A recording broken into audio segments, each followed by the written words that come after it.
warahmatullahi wabarakatuh. Yang saya hormati Ibu Dr. Fitriati SEMM selaku dosen pengampu mata kuliah keuangan. Perkenalkan, kami dari kelompok 4. Nama saya Kisma Warni sebagai moderator dengan NIM C1B023004 dan ada rekan saya sebagai pemateri pertama yaitu Syafira Aulia Hafiz dengan NIM C1B023002 dan ada pemateri kedua dengan NIM Christine Damayanti Manulang dengan NIM C1B023030. Selanjutnya ada pemateri ketiga Naila Putri Adira dengan NIM C1B023025. Selanjutnya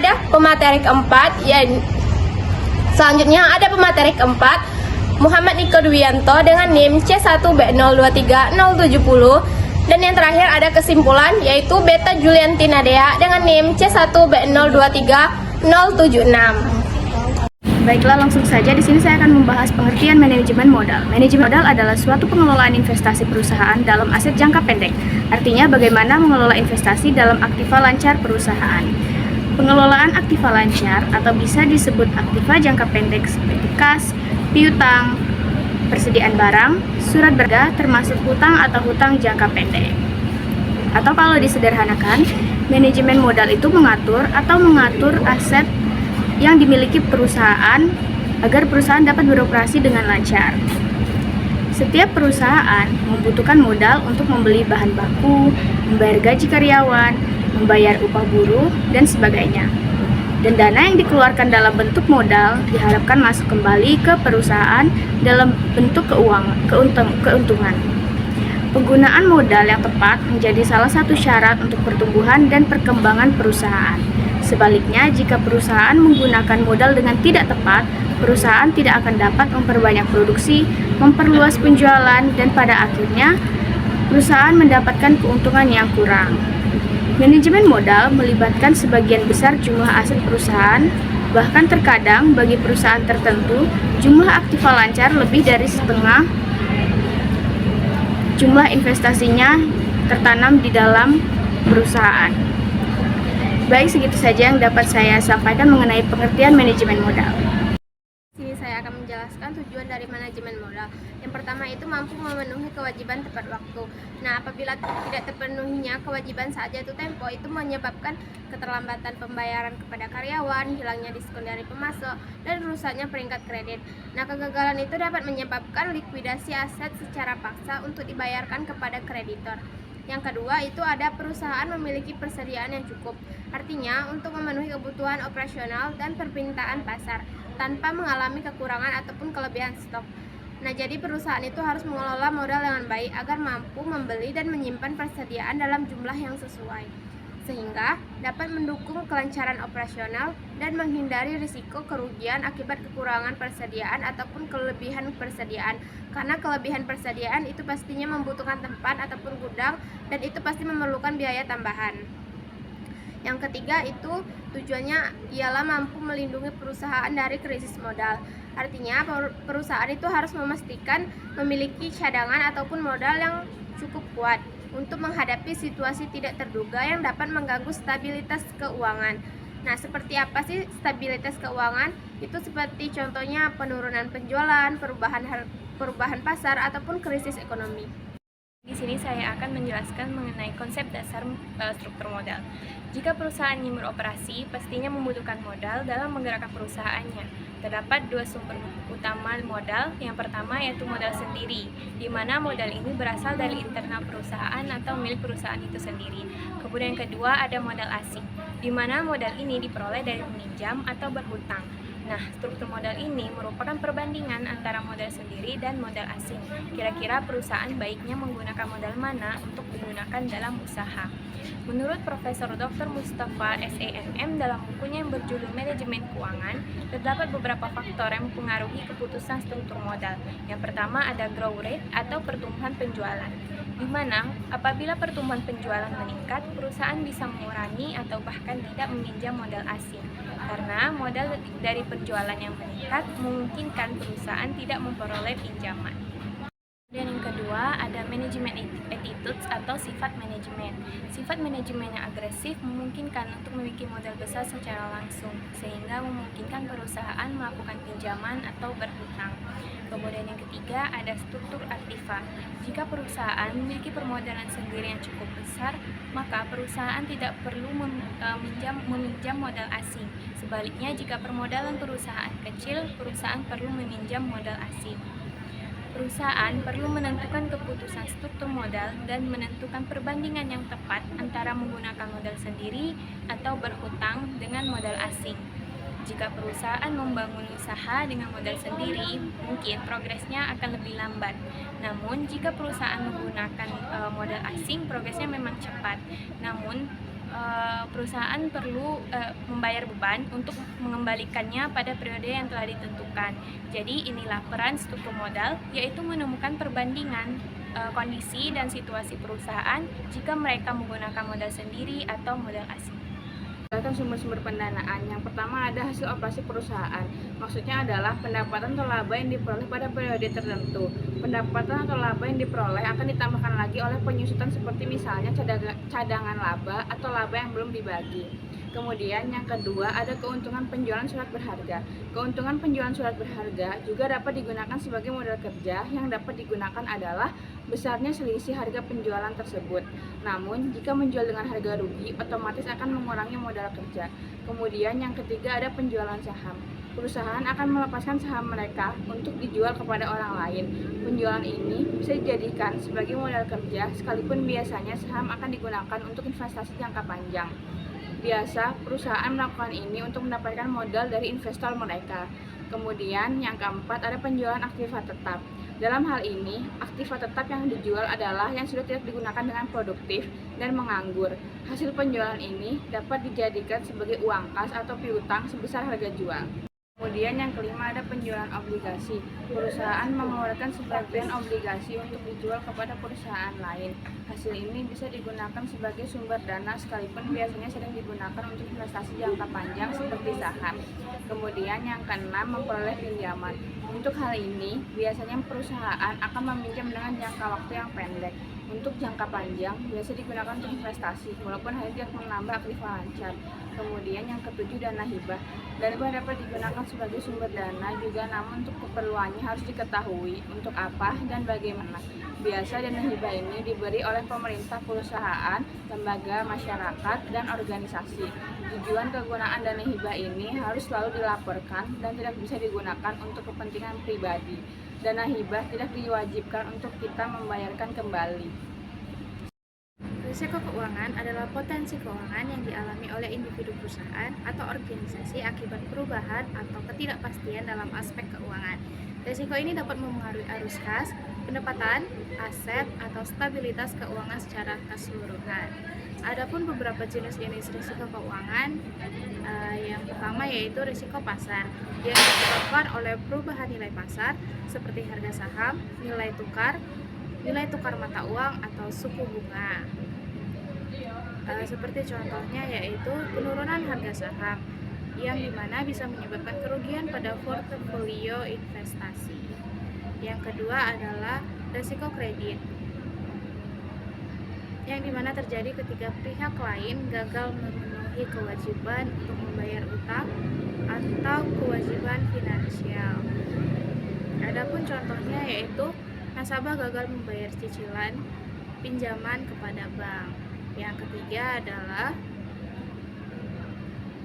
risiko likuiditas, yang dimana terjadi ketika suatu entitas tidak mampu memenuhi kewajiban jangka pendeknya karena kesulitan untuk mengakses dana secara tunai. Seperti contohnya yaitu perusahaan tidak menjual aset dengan cepat untuk membayar utang yang telah jatuh tempo.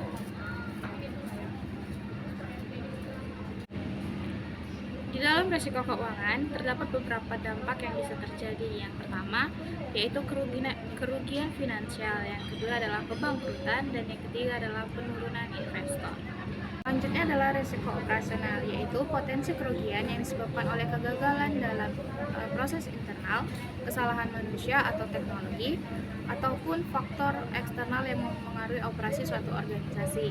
Risiko ini dapat terjadi pada semua jenis organisasi, baik secara kecil maupun besar, dan sering kali bersifat tak terduga. Di dalam risiko operasional terdapat beberapa jenis risiko operasional. Yang pertama adalah risiko proses internal, yang disebabkan oleh kegagalan atau inefisiensi proses internal. Sebagai contohnya adalah kesalahan pada sistem produksi yang menyebabkan produk cacat. Dan yang kedua adalah risiko teknologi, yang berkaitan dengan kegagalan teknologi atau serangan cyber. Seperti contohnya adalah server perusahaan mengalami gangguan sehingga menghambat transaksi dalam suatu perusahaan tersebut. Dan yang ketiga adalah kesalahan pada manusia, di mana yang disebabkan oleh kesalahan atau kelalaian manusia, baik disengaja ataupun tidak. Seperti contohnya adalah karyawan salah memasukkan data penting yang menyebabkan kesalahan laporan pada keuangan tersebut. Di dalam risiko operasional terdapat beberapa dampak. Yang pertama adalah kesalahan prosedur, yang kedua adalah kurangnya pengawasan, dan yang ketiga adalah kelemahan teknologi. Pengaruh terhadap profitabilitas perusahaan. Bisa kita lihat di sini ada dua. Yang pertama ada ROE dan yang kedua ada biaya modal. ROE atau Return on Equity dapat meningkat dengan penggunaan utang atau leverage dalam struktur modal, terutama jika laba operasional cukup besar untuk menutupi biaya bunga utang. Leverage membuat laba bersih perusahaan lebih tinggi karena beban utang dikurangkan sebelum laba didistribusikan kepada pemegang saham. Namun, leverage menguntungkan jika perusahaan mampu menghasilkan laba lebih tinggi daripada biaya utang. Untuk referensinya bisa kalian lihat di Principles of Corporate Finance. Selanjutnya yaitu biaya modal. Utang umumnya memiliki biaya lebih rendah daripada ekuitas karena bunga utang dapat mengurangi laba kena pajak atau tax shield. Oleh sebab itu, perusahaan cenderung lebih sering menggunakan utang untuk meningkatkan profitabilitasnya. Namun, jika utang berlebihan, risiko kebangkrutan akan naik dan bisa meningkatkan biaya modal keseluruhan. Untuk referensinya bisa kalian lihat berjudul di Modigliani dan Miller. Baik, cukup sekian materi yang saya sampaikan. Saya untuk menyampaikan kesimpulannya.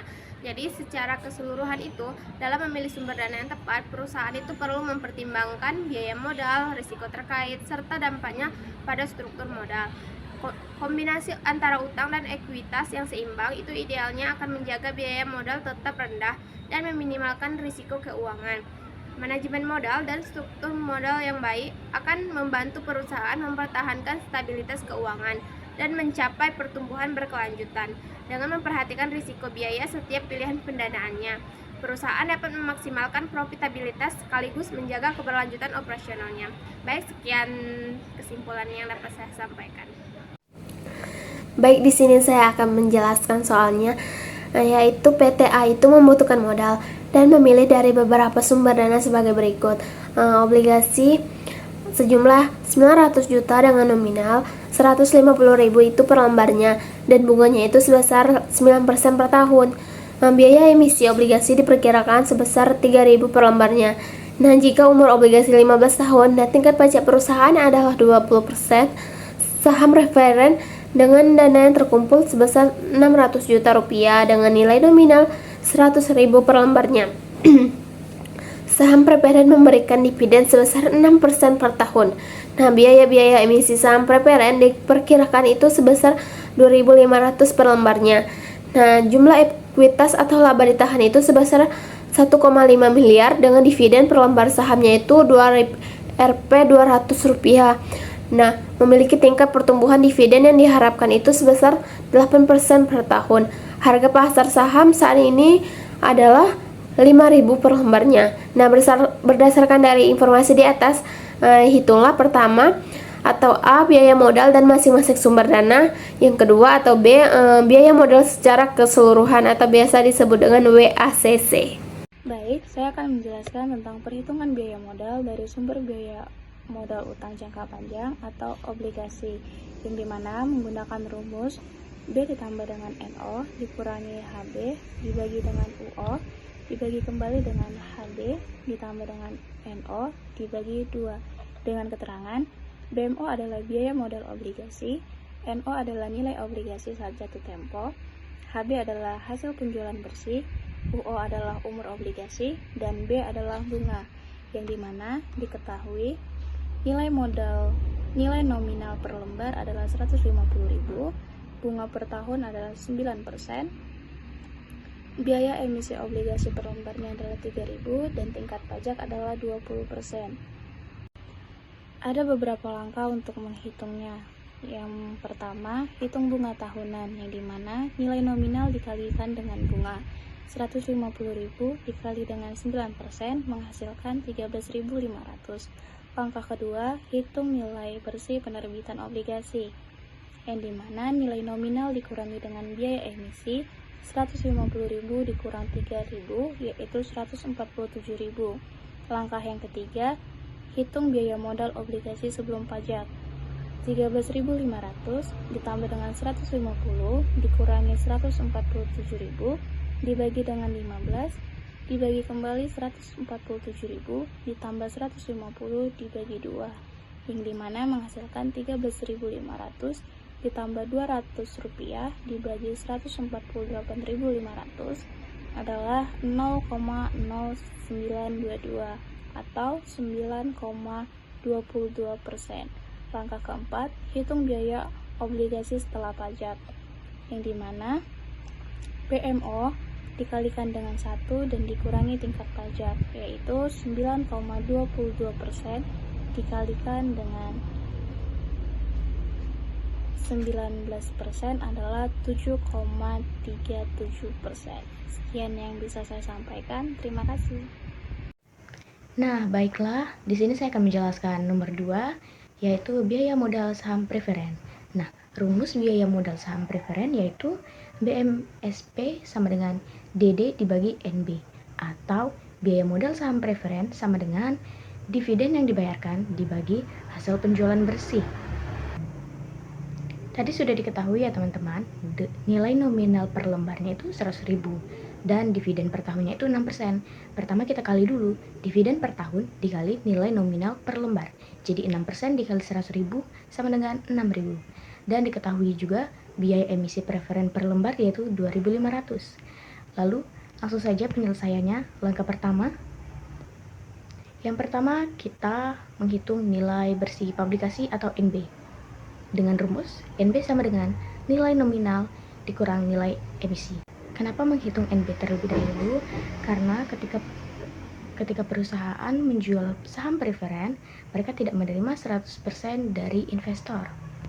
Karena ada biaya yang sebelumnya telah dikeluarkan untuk membujuk si investor mau, seperti biaya jasa konsultan, biaya pihak ketiga. Nah, jadi NB ini biaya bersih yang diterima perusahaan setelah semua biaya tadi dipotong. Nah, tadi sudah saya sebut NB itu rumusnya nilai nominal dikurang biaya emisi. Maka dari itu 100.000 dikurang 2.500 hasilnya 97.500. Lanjut kita ke penyelesaian kedua atau langkah kedua, yaitu hitung biaya modal saham preferen. Tadi rumusnya sudah disebut BMSP sama dengan DD dibagi NB, atau biaya modal saham preferen sama dengan dividen yang dibayarkan dibagi hasil penjualan bersih. Tadi dividen yang telah dibayarkan telah kita hitung ya, yang 6% dikali 100.000 hasilnya 6.000. Lalu nilai penjualan bersih tadi udah kita hitung ya, 97.500. Nah, jadi 6.000 dibagi 97.500 hasilnya 0,0615 atau 6,15%. Baik, di sini saya akan menjelaskan perhitungan biaya modal dari sumber pendanaan laba ditahan atau ekuitas. Biaya modal laba ditahan ini dirumuskan dengan BMLD sama dengan DD per HP ditambah TPD, di mana BMLD merupakan biaya modal ditahan, DD dividen yang akan dibayarkan, HP merupakan harga pasar saham, dan TPD adalah tingkat pertumbuhan dividen. Nah, diketahui dari soal yang kelompok kami ambil, menggunakan laba ditahan sebagai modal mereka. Dengan dividen per lembar Rp200, tingkat pertumbuhan dividen atau TPD-nya 8%, kemudian harga pasar sahamnya sebanyak Rp5.000. Kemudian dimasukkan ke dalam rumus BMLD sama dengan dividennya sebanyak Rp200 dibagi harga pasar saham Rp5.000 menghasilkan 0,04. Kemudian dikali 100 karena hasil yang diambil berupa persen.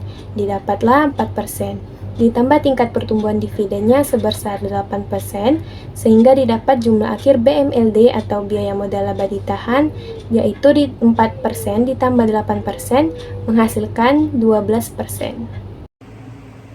Oke, baik. Jadi di sini saya akan menjelaskan tentang menghitung biaya modal secara keseluruhan atau disebut juga WACC. WACC mempunyai rumus buka kurung E per V dikali RE tutup kurung plus buka kurung D per V dikali RD tutup kurung plus buka kurung P per V dikali RP tutup kurung. Keterangannya, E itu adalah ekuitas dan V itu adalah total modal dan RE itu adalah return of equity. D itu adalah hutang dan RD itu adalah return of debt. P itu adalah saham preferred dan RP itu adalah return of preferred stock. Diketahui nilai ekuitas atau E itu adalah 1,5 miliar, nilai hutang atau D itu adalah 900 juta, dan nilai preferred atau P itu adalah 600 juta. Jadi total modal atau V mempunyai rumus E plus D plus P yang menghasilkan hasil akhir yaitu 3 miliar. Maka E per V atau ekuitas per total modal sama dengan 1,5 miliar dibagi 3 miliar yang menghasilkan 0,5. Selanjutnya, D per V atau hutang per total modal yaitu 900 juta per 3 miliar yang menghasilkan hasil akhir 0,3. Lalu ada P per V yaitu saham preferred per total modal yaitu 600 juta per 3 miliar yang menghasilkan hasil akhir 0,2. WACC yang mempunyai rumus E per V dikali RE plus D per V dikali RD plus P per V dikali RP itu mempunyai hasil 0,5 yang kita hasilkan dari E per V tadi dikali 12% ditambah 0,3 dikali 7,37% plus 0,2 dikali 6,15%. Itu menghasilkan WACC 6% ditambah 2,21% ditambah 1,23% menghasilkan hasil akhir 9,44%. Bagian ekuitas laba atau laba ditahan itu adalah 6%, bagian obligasi adalah 2,21%, dan bagian saham preferred 0,23%. Selanjutnya, saya akan membacakan kesimpulan dari hasil data yang telah diperoleh oleh rekan-rekan saya tadi. Dari data yang ada, yaitu laba ditahan sebesar 12%. Biaya ini lebih tinggi dibandingkan sumber lainnya. Ini berarti menggunakan laba yang ditahan untuk investasi akan membutuhkan pengembalian yang lebih besar agar menguntungkan. Selanjutnya yaitu hutang obligasi, yaitu sebesar 7,37%. Biaya ini lebih rendah dibandingkan laba yang ditahan. Namun, mengambil hutang berarti perusahaan harus membayar bunga secara rutin dan melunasi hutangnya di masa depan. Kalau tidak hati-hati, ini bisa menambah risiko keuangan. Dan terakhir yaitu saham preferen, yaitu sebesar 0,15%. Biaya ini yang paling rendah, namun perusahaan harus membayar dividen tetap kepada pemegang saham preferen, sehingga ini juga menjadi komitmen keuangan. Intinya, biaya yang lebih rendah seperti obligasi atau saham preferen memang lebih hemat. Namun, perusahaan harus mempertimbangkan risiko, seperti kewajiban membayar bunga atau dividen, agar tidak mengalami kesulitan keuangan di masa depan. Selanjutnya, jika tujuan perusahaan adalah untuk meminimalkan biaya modal, maka saham preferen menjadi pilihan yang paling ekonomis dengan biaya modal terendah yaitu sebesar 6,15%. Cukup sekian.